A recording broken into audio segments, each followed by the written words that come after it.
Shalom Bapak Ibu Saudara yang dikasihi Tuhan, seluruh jemaat GKJ Wisma Panunggal Merican, dimanapun berada. Saat ini kita memasuki masa Advent dan Natal, dan kita akan bersama-sama mengikuti persekutuan doa minggu yang ketiga dengan tema Sahabat yang Terpinggirkan.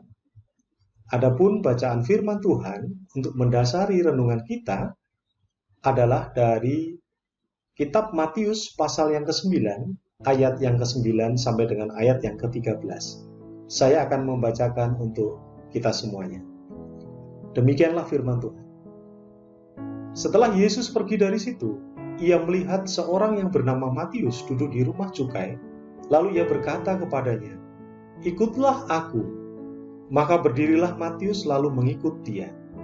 Kemudian ketika Yesus makan di rumah Matius, datanglah banyak pemungut cukai dan orang berdosa dan makan bersama-sama dengan dia dan murid-muridnya.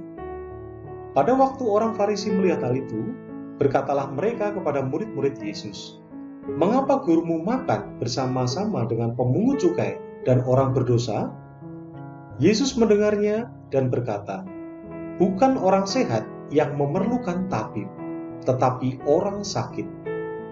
Jadi pergilah dan pelajarilah arti firman ini. Yang ku kehendaki ialah belas kasihan dan bukan persembahan. Karena aku datang bukan untuk memanggil orang benar, melainkan orang berdosa."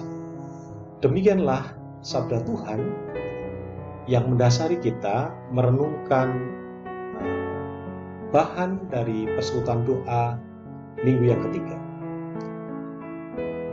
Kita menyiapkan Natal.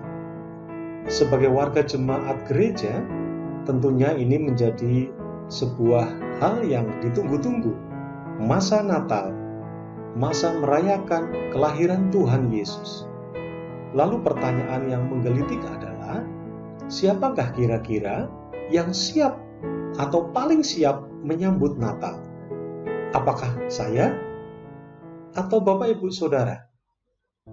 Nah, kalau kita melihat yang paling siap menyambut Natal sebetulnya adalah para pengusaha. Mengapa demikian? Kita sama-sama mencermati Bapak Ibu.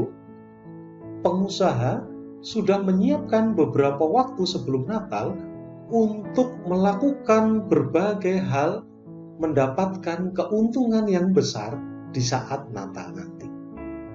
Nah, tentunya para pengusaha ini sudah tahu persis apa yang harus dilakukan. Dan mereka sudah menghitung dengan cermat, menyiapkan segala sesuatunya dengan cermat. Sehingga ketika Natal tiba, mereka akan meraup keuntungan yang cukup banyak. Nah, tentunya ini menjadi menarik sekali. Lalu bagaimana arti Natal bagi saya dan Bapak Ibu semuanya? Ada cerita yang menarik yang akan saya bacakan untuk kita semua. Konon, Yesus datang ke dunia ini saat gereja tengah merayakan Natal. Yesus memilih gereja terbesar di sebuah kota. Ia amat bahagia ketika mengikuti ibadah yang dilakukan dengan penuh hikmat. Seusai ibadah, Yesus berdiri di pintu keluar seolah siap menantikan orang memberikan salam dan ucapan Natal. Namun tak seorang pun mendatanginya apalagi menyalami, karena semua orang tampak terburu-buru pulang. Yesus kemudian memutuskan untuk pergi ke gereja kecil di sebuah desa. Ia amat bahagia, orang-orangnya sangat sederhana. Seusai ibadah, orang-orangnya saling bersalaman, mengucapkan selamat Natal, dan bersenda gurau. Demi melihat situasi semacam itu, Yesus berkata kepada mereka dengan keras, "Akulah Yesus yang kamu sembah." Dengan segera hebohlah gereja itu. Banyak anggota jemaat tidak percaya, bahkan mengatakan, "Ada orang gila di gereja." Suasana menjadi gaduh. Pak Pendeta tampak terburu-buru datang dan menarik Yesus ke ruang pendeta. Di ruang tertutup itu, Pak Pendeta berlutut dan mencium kaki Yesus. Yesus terkejut dan bertanya, "Hei, engkau mengenali aku? Mengapa engkau tidak mengatakan kepada jemaatmu bahwa akulah Yesus?" Dengan rasa sungkan yang amat sangat, Pak Pendeta itu menjawab, "Ampuni aku Yesus, aku takut mereka tidak percaya, lalu meninggalkan gereja ini. Jika itu terjadi, gereja akan bangkrut, lalu aku akan makan apa?" Natal bukan berarti kita mengumpulkan begitu banyak jemaat untuk mendapatkan persembahan untuk kemajuan gereja kita. Tidak. Tetapi ketika Natal tiba, bagaimana kita mencoba menghayati bahwa Allah sudah menghadirkan putranya yang sempurna untuk kita yang berdosa.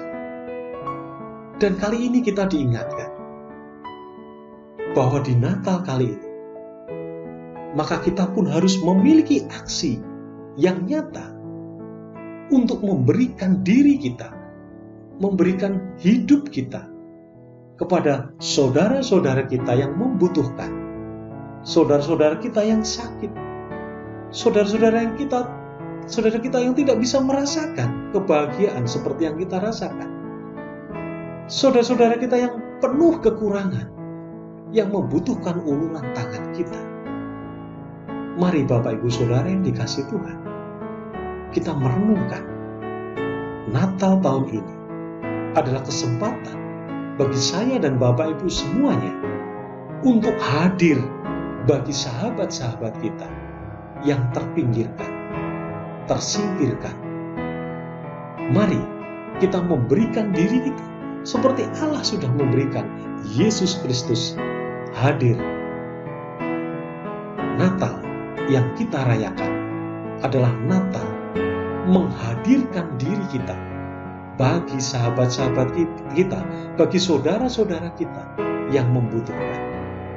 Semoga damai Kristus, damai Natal membukakan hati dan pikiran kita untuk merenungkan sabda Tuhan. Dan semoga saya dan Bapak Ibu Saudara semuanya, kita memiliki hati yang mau memberi, sebagaimana Allah sudah memberi anaknya yang sempurna untuk menebus dosa kita.